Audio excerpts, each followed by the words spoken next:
యెహెజ్కేలు 11:19లో ఈ మాట ఉంది. నూతన ఆత్మతో దేవుడు మనల్ని నింపుతాడు.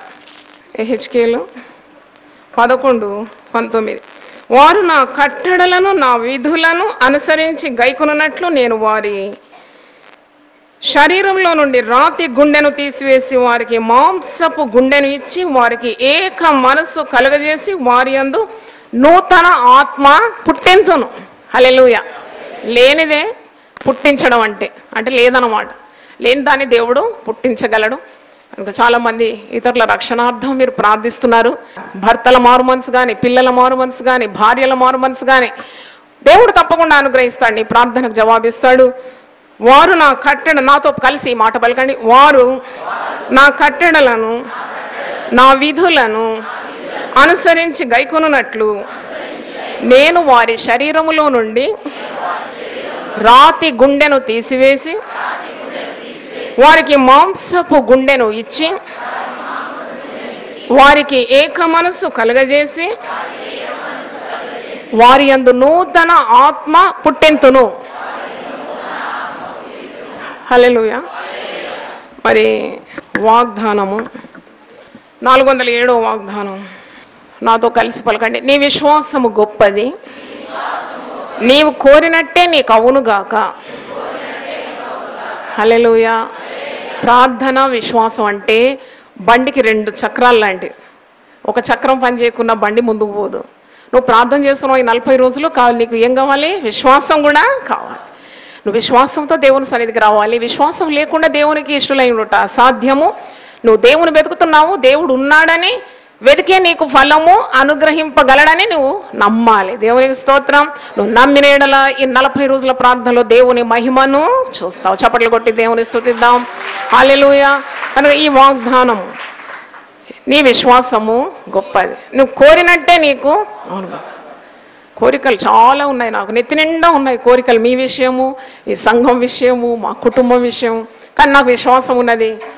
దేవుడు నమ్మదగిన వాడు, ప్రార్థన జవాబిచ్చే దేవుడు. కాబట్టి తప్పకుండా మన విశ్వాసం అనుసరించి మనల్ని దీవించగలడు. నమ్ముట నీ వలనైతే నమ్మువానికి సమస్తము ఆదేశము.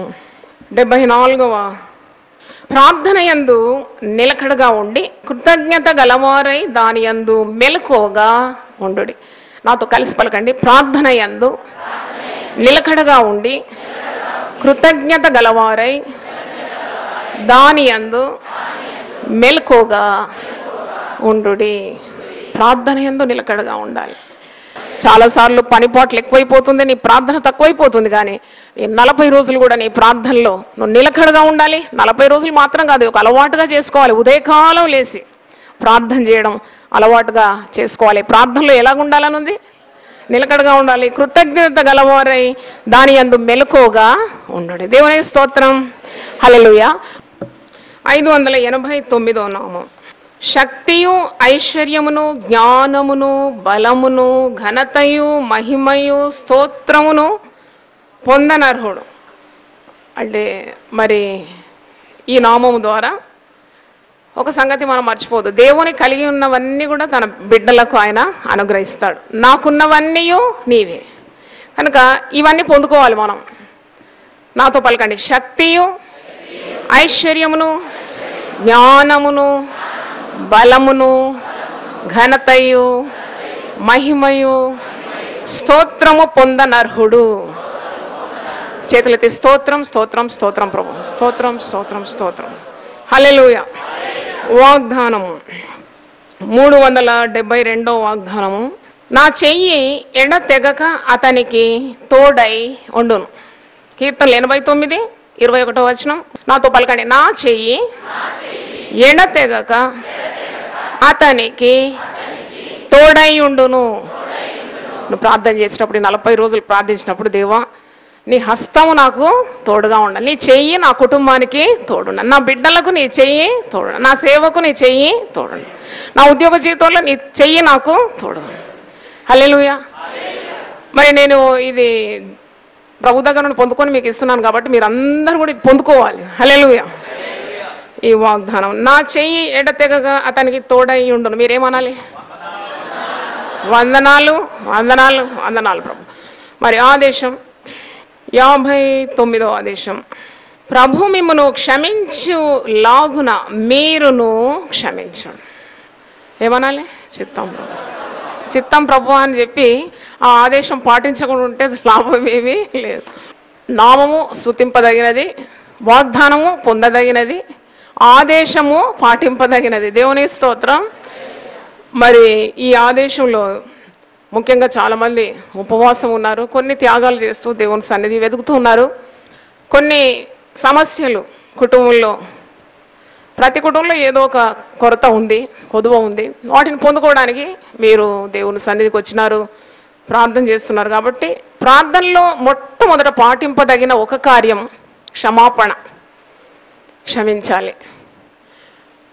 ప్రభు ఎలాగూ మనల్ని క్షమించినాడు. సిలువ ధ్యానంలో మనం నేర్చుకుంటాం. సిలువలో ఆయన ప్రాణం మనకు ఇచ్చినాడు మన పాప నివారణ నిమిత్తం. మనము చేసిన దోషములన్నిటినీ ఆయన రక్తం ద్వారా ఏం చేస్తున్నాడు? కడిగి వేస్తున్నాడు. అంటే పాపము ఏ విధంగా చేసినాం, ఆ పాపముల ప్రకారం మనల్ని శిక్షించడం లేదు, కానీ ఆ పాపములను క్షమిస్తున్నాడు. కాబట్టి అంత క్షమాపణ పొందుకున్న మనము ఒకరినొకరు ఏం చేయాలి? క్షమించాలి. ప్రభు ఎలాగో మమ్మల్ని క్షమించినాడు అలాగే మనము ఇతరులను క్షమించాలి. మీ భర్తలను క్షమిస్తున్నారా? భార్యలను క్షమిస్తున్నారా? పిల్లలను క్షమిస్తున్నారా? కోడళ్ళను క్షమిస్తున్నారా? అల్లులను క్షమిస్తున్నారా? ఇరుపరువాన్ని క్షమిస్తున్నారా? ఉద్యోగంలో మీ యొక్క కలీగ్స్ను మీరు క్షమిస్తున్నారా? మీ మీద ఉన్న నాయకులు మిమ్మను గాయపరిచినప్పుడు వారిని క్షమిస్తున్నారా? క్షమాపణ అనేది దేవుని లక్షణం, దైవికమైన లక్షణం. అందుకే ప్రభు ఏ విధంగా మనల్ని క్షమించినాడు. మీరు ఒకరినొకరు క్షమించాలి. మనము నిలువబడి ప్రార్థన చేయనప్పుడు ఎల్లా మనం ఏం చేయాలంట? క్షమించాలని ఆ మాట చూపెడతాను. మార్కు సువార్త 11వ అధ్యాయము 25వ వచనం చూడండి. మార్క్ 11:25, మీకు ఒకరి మీద విరోధం ఏమైనాను కలిగి ఉన్న ఎడల మీరు నిలవబడి ప్రార్థన చేయనప్పుడు ఎల్లను వారిని క్షమించండి. హల్లెలూయా. అప్పుడు పరలోకమందున్న మీ తండ్రియు మీ పాపములు క్షమించు. మనము ఏ విధంగా ఇతరులను క్షమిస్తామో అదేవిధంగా పరలోక తండ్రి మనల్ని క్షమిస్తాడు. అంటే చంటి బిడ్డ లాంటి మనసు ఉండాలి. ప్రార్థనలు చేయడం గొప్ప కాదు. నన్ను అడిగితే దేవుని మాట వినడం అంతకంటే శ్రేష్టం. దేవుని పద్ధతుల్లో నడవడం అంతకంటే ముఖ్యమైంది. నీ హృదయము పరిశుద్ధంగా పెట్టుకొని చిన్న బిడ్డ వంటి మనసు కలిగి దేవుని సన్నిధిలో ప్రార్థించడం, ఆ ప్రార్థనలే సూటిగా దేవుని చెవిలోకి వెళ్తుంది. నీ హృదయంలో కక్ష, విభేదము, అసూయ, పగ, ద్వేషము, క్షమించరానితనము ఇలాంటివి నీ హృదయంలో ఉన్నప్పుడు నువ్వు ప్రార్థించి దానివల్ల ఏ ఫలం పొందుకో. అందుకే పవిత్రమైన హృదయంతో ప్రార్థన చేయాలి. పవిత్రమైన చేతులు ఆయన సన్నిధికి ఎత్తాలట. ఈ మాట మీ హృదయంలో ముద్రింపబడాలని నేను కోరుతున్నాను. ముఖ్య సిలువ ధ్యానము మరి చేసే ప్రతి ఒక్కరికి ఈ మాట మీ హృదయంలో ఉండాలి. క్షమించాలి, ఎప్పటికప్పుడు క్షమించాలి. నీకు ఉదయం ఎవరి మీదైనా కోపం వస్తే సాయంత్రం సూర్యుడు అస్తమించేలోగా నువ్వేం చేయాలి? క్షమించేయాలి, వారితో సమాధాన పడాలని వాక్యంలో ఉంది. అంటే నీ జీవితం ఒక చిన్న పరలోకంలా మారిపోవాలి. అంటే అంత సమాధానము తెచ్చుకోవాలి. నువ్వు దేవుని యొద్ద నుండి పొందుకోవాలి. అప్పుడు నీ ప్రార్థనలకు జయం ఉంటుంది. అందుకే వాక్యంలో మీకు ఒకరి మీద విరోధం ఏమైనా కలిగి ఉన్న ఎడల నిలవబడి ప్రార్థన చేయనప్పుడల్లా వారిని క్షమించండి. 40 రోజుల ప్రార్థన స్పెషల్ ప్రేయర్. ఆ స్పెషల్ ప్రేయర్లో అన్ని విభేదాలు అన్నీ పోవాలి, సమస్య పోవాలి. భార్య భర్తల మధ్యలో ఉన్న సమాధానం, ప్రేమించడానికి శక్తి పొందుకోవాలి. ఊరికే ప్రేమించమంటే ఆ ప్రేమ ఎలా పొందుకుంటావు? పరిశుద్ధాత్మ ద్వారా ప్రేమ మీ హృదయంలో కుమ్మరింపబడుతుంది. దేవుని స్తోత్రం. ఐ ఆల్వేస్ ఆస్క్ గాడ్, కారులో పెట్రోల్ అయిపోతే కారు ముందుకు పోదు, అలాగే నా హృదయంలో ప్రేమ కరువు అయిందంటే నేను ఏ విధంగా సేవ చేయాలి? ఏ విధంగా ఈ భారాలన్నీ మోయాలి? నాకు ప్రేమ కావాలి ప్రభువా, నాకు ప్రేమ కావాలి. నాకు ఎంత కీడు చేసినా వాడిని ప్రేమించే శక్తి నాకు దయచేయి. అది పరిశుద్ధాత్మ ద్వారా కలుగుతుంది. ఆత్మ ఫలమేమనగా ప్రేమ, ప్రేమలో ఉద్భవించిన నవ రుచులు. హల్లెలూయా. ప్రేమ, సంతోషము, సమాధానము, దీర్ఘశాంతము, దయాళుత్వము, మంచితనము, ఆశా నిగ్రహము, విశ్వాసము, ఇవన్నీ కూడా ఆత్మ వలన కలిగేది, బై ద స్పిరిట్. కనుక నీవి 40 రోజుల్లో కూడా ప్రభువా ప్రతి ఒక్కరిని ప్రేమించే శక్తి నాకు దయచే. మనల్ని ప్రేమించేవాడిని ప్రేమించడం చాలా సునాయాసం కదా. నేను ప్రేమించేవాడిని ప్రేమిస్తుంటే దాంట్లో పెద్ద గొప్పతనం ఏముంది? నీకు నమస్తే పెట్టిన వాళ్ళకి నువ్వు నమస్తే పెడితే దాంట్లో గొప్పతనం ఏం లేదు. నిన్ను బాధించేవాడిని ప్రేమించడం, నిన్ను హింసించే వారి కొరకు నువ్వు ప్రార్థన చేయడం, అది గొప్పతనం. దేవుని స్తోత్రం. యేసు ప్రభు అలాగే చేసినాడు. సిలువలో వ్రేలాడుతూ శత్రువుల కొరకు ప్రార్థించినాడు, విజ్ఞాపన చేసినాడు. He interceded for those who persecuted him. ఏమని ప్రార్థన చేస్తున్నాడు? తండ్రి వీరేమి చేయుచున్నారో తెలియదు, వీరిని క్షమించు. ఎందుకంటే అభిషక్తుని ముట్టుకుంటే ఎంత శాపగ్రస్తమైనది. కనుక అభిషక్తుడు దేవుని చేత పంపబడినవాడు మెస్సయ్య అని, వారికి జ్ఞానం లేదు, వివేచన లేదు, కాబట్టి అలా బాధిస్తున్నారు, వారిని క్షమించమని ప్రార్థన చేస్తున్నాడు. మనము పొందుకున్న క్షమాపణ చాలా గొప్పది, కానీ మనం క్షమించేది చాలా చిన్న కార్యమే. ఎంతో క్షమాపణ పొందుకున్నాం. మన అతిక్రమముల నిమిత్తము ఆయన గాయపరచబడినాడు, మన పాపముల నిమిత్తము ఆయన మరణం పొందినాడు, మన రోగము పాపము శాపం అంతా సిలువలో ఆయన వెల చెల్లించినాడు. మనం రక్షణ పొందుకున్నాము. రక్షణ అంటే రక్షణ భాగ్యం అంటారు కదా, ఇంత గొప్ప భాగ్యం పొందుకున్నాం. కాబట్టి తక్కినవన్నీ కూడా చాలా నీకు చిన్నగా అనిపించాలి. ఒకరిని క్షమించడం, ప్రేమించడం, సమాధానం కొరకు వెతికి దాన్ని వెంటాడడం, ఇవన్నీ ఈ క్రైస్తవ జీవితం యొక్క సుగుణాలు.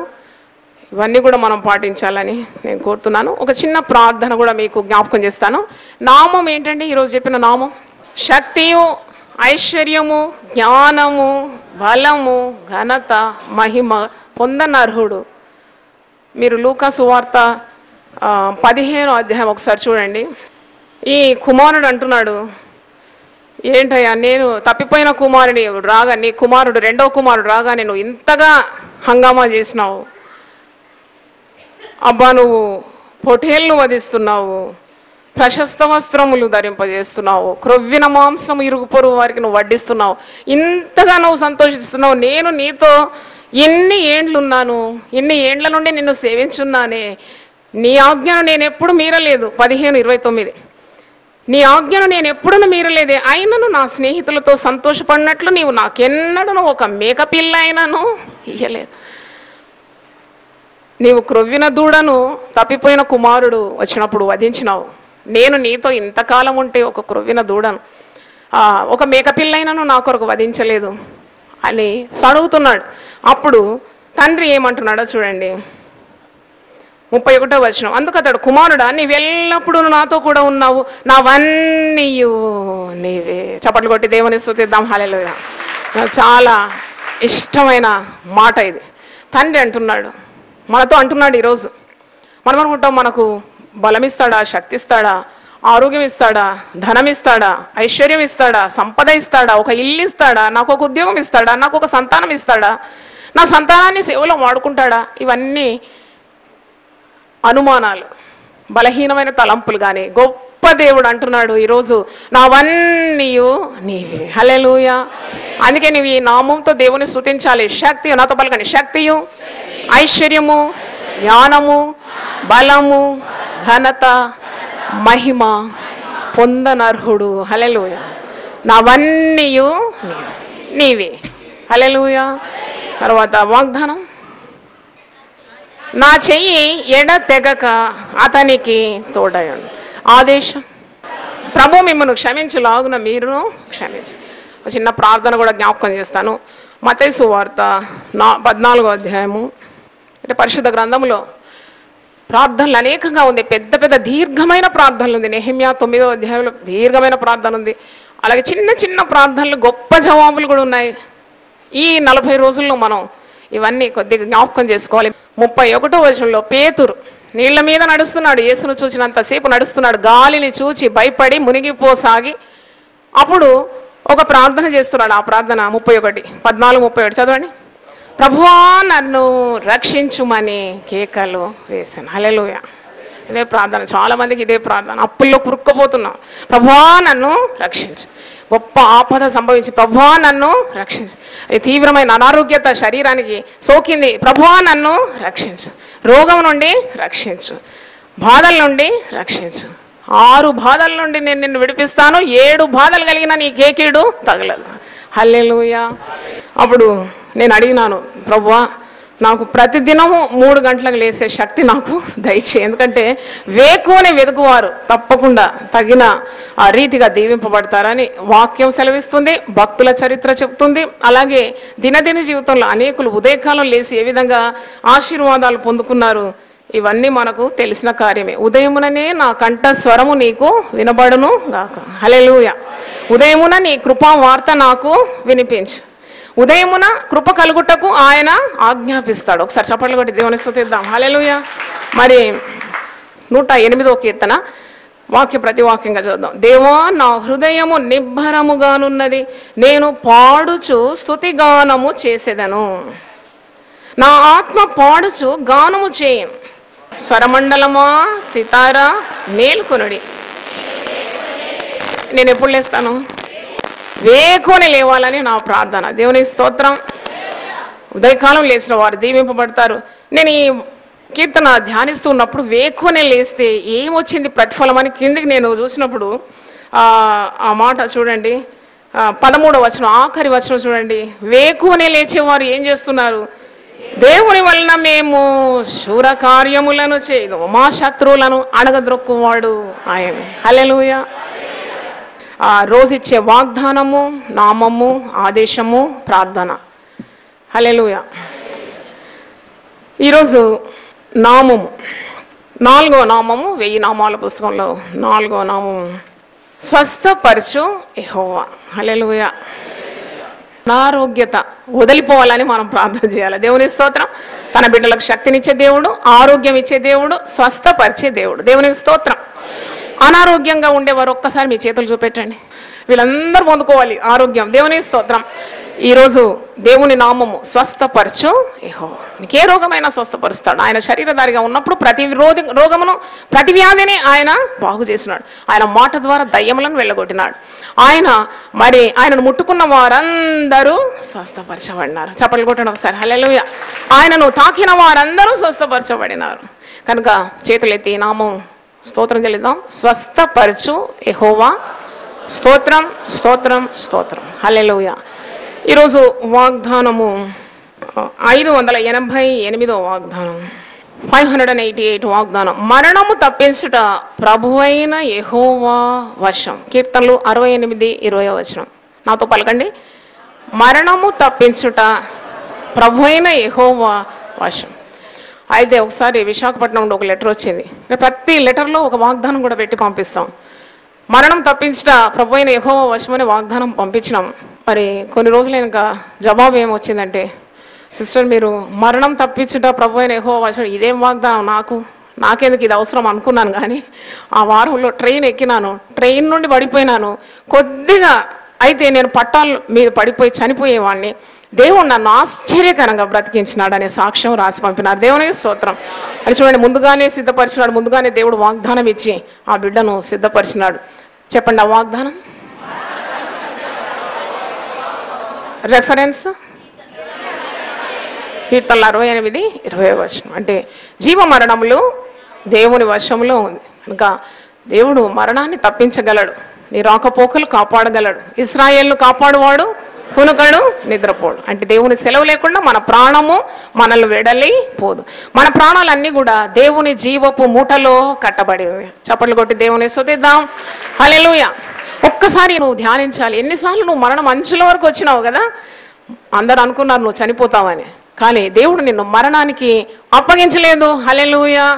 మరణం నుండి విడిపించి ఈరోజు సజీవుల లెక్కలో నిన్ను దేవుని బిడ్డలతో కలిసి ఆరాధించడానికి, ప్రార్థించడానికి మరి ఒక తరుణాన్ని దేవుడు ఇచ్చినాడు. హల్లెలూయా. మరి ఈరోజు ఆదేశం 191వ ఆదేశం 191. ఆయన మీతో చెప్పునది చేయు. పలకండి ఆ మాట. నేను ఉదయకాలం మీతో పలికిపిస్తున్నాను అనమాట. దేవుడు నన్ను ఎలా నడిపిస్తే అలా మిమ్మల్ని నడిపిస్తున్నాను. దేవుని మాట పలకడం ద్వారా చాలా శుభము కలుగుతుంది. నీ నోటి మాటలు మరి ఆయన దీవిస్తాడు. నువ్వు పలకాలి ఆ మాట, దేవుని మాటలు పలకాలి. ఆయన మీతో చెప్పునది మీరు చేయండి. యోహాను సువార్త 2వ అధ్యాయము 5వ వచనం. దేవుడు మనకు చెప్పిన మాటలు మనం చేసినప్పుడు దేవుడు మన జీవితాలను దీవిస్తూ ఉంటాడు. దేవుని మాటలు విని దాన్ని వదిలిపెట్టడం కాదు. శక్తిగల దేవుని వాక్యము మిక్కిలి సాత్వికమైన హృదయంతో నువ్వేం చేయాలి? అంగీకరించాలి. ఆయన మీతో చెప్పునది మీరు చేసినప్పుడు, ఆ రోజు కనాను వివాహంలో యేసుప్రభు చెప్పిన మాటలు శిష్యులు విన్నారు. బాణలు రాతి ఆ బాణలు 6 దెమ్మన్నప్పుడు తెచ్చినారు. అంచుల మట్టుకు నింపుమన్నప్పుడు నింపినారు. ఆ నీళ్లను ప్రభు ఏం చేసినాడు? ద్రాక్షారసంగా మార్చారు. చప్పట్లు కొట్టి దేవుని స్తుతిద్దాం. హల్లెలూయా.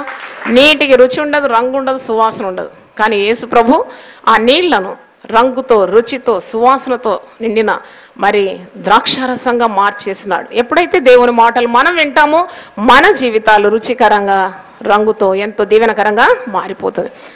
ఆదేశము, ఆయన మీతో చెప్పునది చేతులెత్తి చెప్పండి, చేతులెత్తి చెప్పునది చిత్తము ప్రభువా. హల్లెలూయా. మరి ఈరోజు ప్రార్థన మత్తయి సువార్త 15:25 వచనం. ఆమె వచ్చి ఆయనకు మ్రొక్కి, ప్రభువా నాకు సహాయము చేయమని అడిగాను. హల్లెలూయా. ఉదయం లేచి ఏం చేయాలి? అనేకమైన బాధలు కదా ఈ లోకంలో జీవించాలంటే. ఎన్ని సమస్యలు, ఎన్ని తంటాలు, ఎన్ని మరి పరిస్థితులు నువ్వు ఎదుర్కోవాలి ఒక రోజు. How many challenges you have to face everyday. ఆరోగ్యం చూస్తే బాగుండదు, పనులు చూస్తే ఎక్కువగా ఉంటుంది, బాధలు చూస్తే ప్రతిదినము నీ తలకు మీదుగా ఉంటుంది. ఏం చేయాలి? ఉదయం లేచి ప్రార్థన చేసి, ఈ కనాను స్త్రీ ఏ విధంగా అడిగిందో, ఏమని అడుగుతుంది? ప్రార్థన, చిన్న ప్రార్థన మీకు నేర్పిస్తున్నాను. ఏమని ప్రార్థించింది? ప్రభువా నాకు సహాయము చేయండి. చిన్న ప్రార్థన కానీ గొప్ప జవాబు. హల్లెలూయా. ప్రభువా నన్ను రక్షించమని పేతురు ప్రార్థించాడు. నిన్నటి రోజు మనం ధ్యానించినాం. ఈరోజు కనాను స్త్రీ అస్వస్థతగా ఉన్న తన కుమార్తె స్వస్థత నిమిత్తం ప్రభు పాదాలు పట్టుకొని మ్రొక్కి, పట్టు విడవకుండా, పాదాలు విడవకుండా ఏడుస్తూ మరి ప్రార్థిస్తున్నది.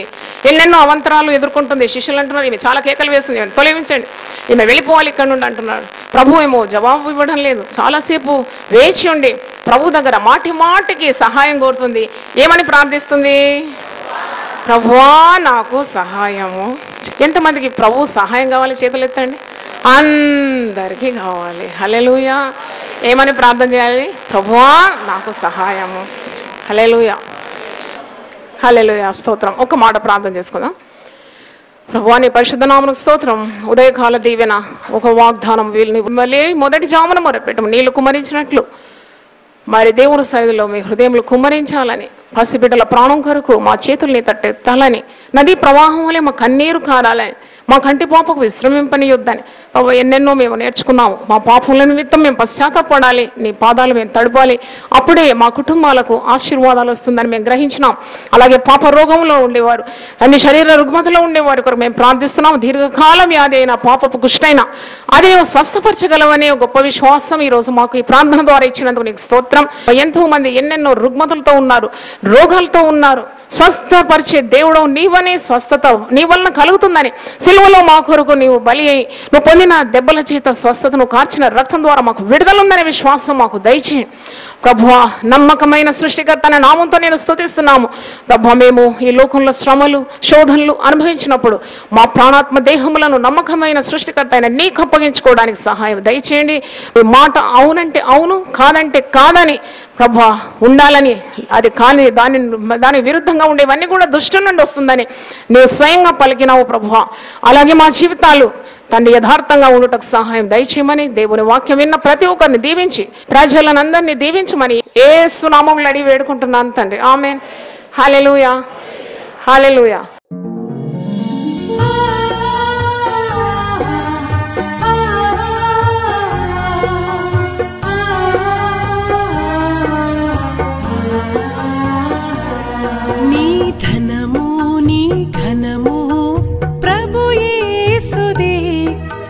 దశమా భాగమునీయ వెనుదీతువా. నీ ధనము నీ ఘనము ప్రభు యేసుదే, నీ దశమా భాగమునీయ వెనుదీతువా. ధరలోన ధనధాన్యములనీయగా కరుణించి కాపాడి రక్షింపగా ధరలోన ధనధాన్యములనీయగా కరుణించి కాపాడి రక్షింపగా పరలోకనాదుండు నీకీయగా మరి యేసు కొరకీయ వెనుదీతువా పరలోకనాథుండు నీకీయగా మరి యేసు కొరకీయ వినుదీతువా నీ ధనము నీ ఘనము ప్రభు యేసుదే నీ దశమా భాగము నీయ వెనుదీతువా